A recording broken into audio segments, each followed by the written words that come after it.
it has landed on the electric scooters that are everywhere. Oh, yeah. Yeah. Hey, guys, twist. They're fucking great.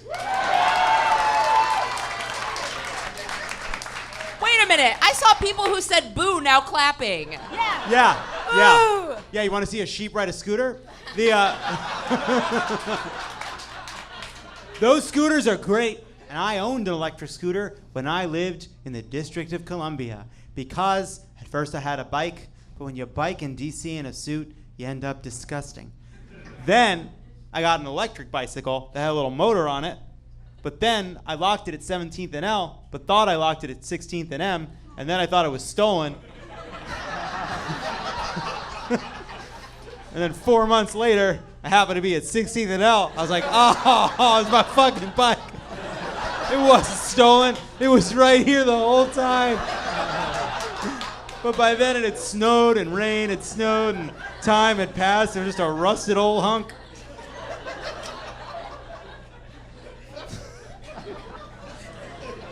So, in the interim, I bought an electric scooter. And it was great. And I like to believe that a Jewish gay liberal in a Darwin t-shirt riding through the gates of the White House on an electric scooter he bought on Amazon to write speeches about don't ask, don't tell, and universal health care was a rebuke to somebody. Mayor Pete Buttigieg, a man running to become America's first gay president with a straight haircut. Mayor Pete Buttigieg, a presidential candidate running on the platform of reminding the teacher she forgot to collect homework. Mayor Pete Buttigieg, a man who thinks he could be president despite the fact that the word butt is in his name. Mayor Pete Buttigieg, a 13-year-old boy who's currently in a Zoltar wish machine situation. Mayor Pete Buttigieg, a precocious boy wonder who's getting college credit for his presidential campaign. Mayor Pete Buttigieg is a presidential candidate who shamelessly panders to the white working class by speaking 7 languages and being an accomplished concert pianist. Mayor Pete Buttigieg, the presidential candidate with the neatest handwriting. Mayor Pete Buttigieg, who is like RoboCop, except the scientists were trying to build a Jeopardy contestant. And finally, Mayor Pete Buttigieg, the only gay person Mike Pence is sad is going to hell. I don't even know what we're booing. All right. We love Mayor Pete. It is... Megan has, with a very heavy hand, landed it on falling asleep on the couch. Gotta stop falling asleep on the couch.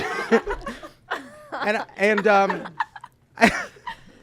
think there's a lot of people out there in this hectic world of ours, quite secretly, falling asleep at night on the couch for reasons that are kind of confusing.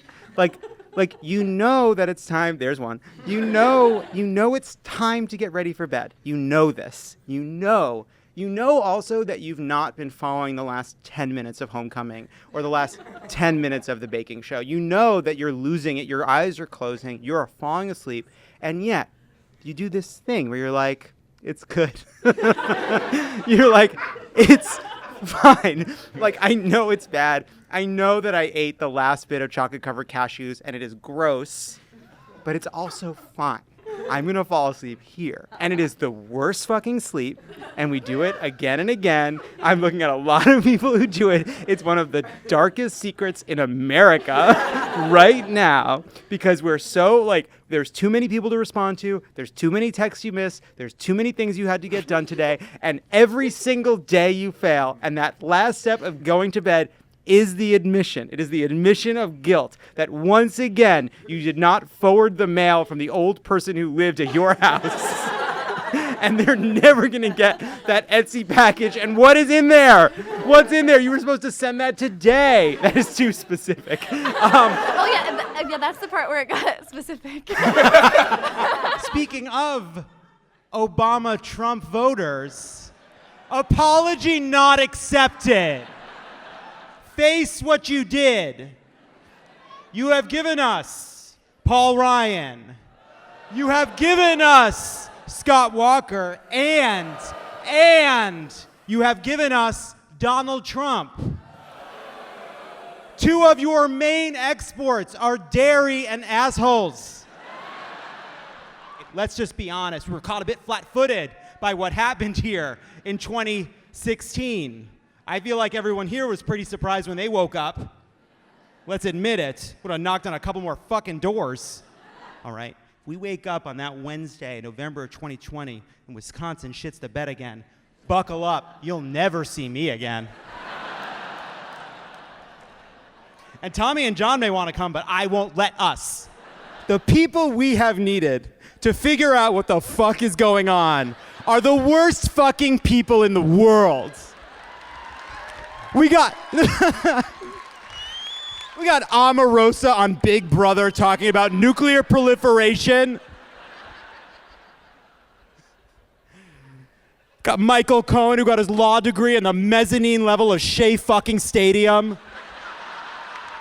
You might find this hard to believe, but when I first met Mr. Trump, I was blinded by his charisma and handsomeness. I fell under his spell. And now I stand before you a new and different man who recently found out about this thing called the criminal code. Listen, I bet it all on taxi medallions like 5 seconds before Uber. I'm so fucked.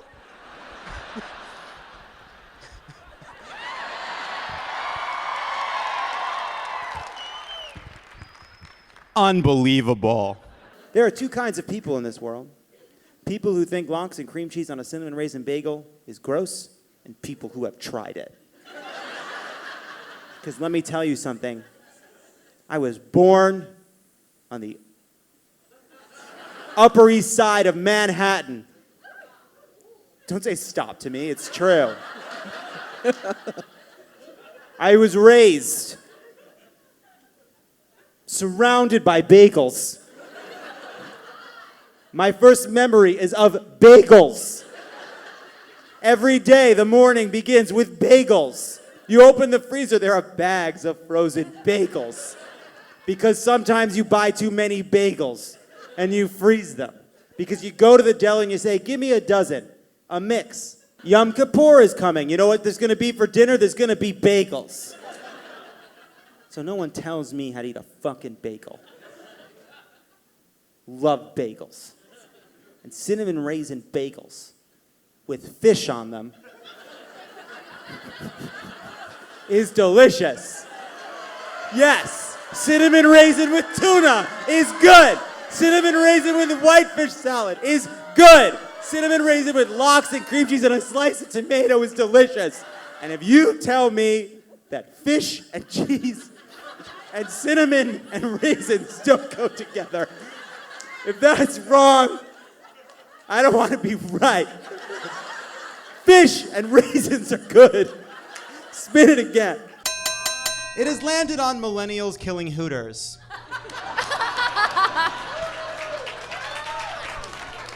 Fake news. And I want to end it on this one. I debated this, and it's a true coincidence that this happens to be on the board. My parents are here tonight.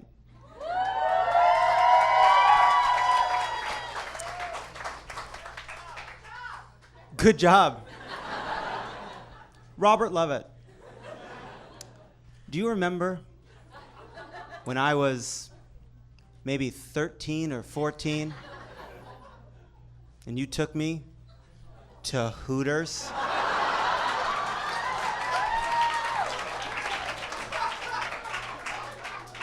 Guess what?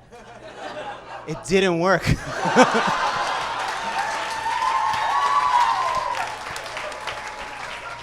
Oh, what a Hail Mary that was.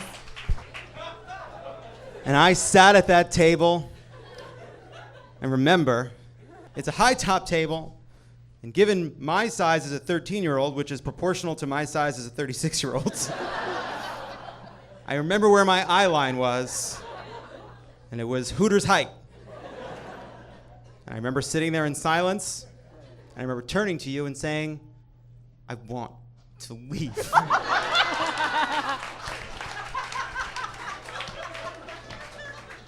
And then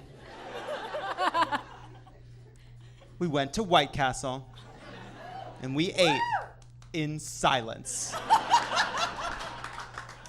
So, R.I.P. Hooters. And R.I.P.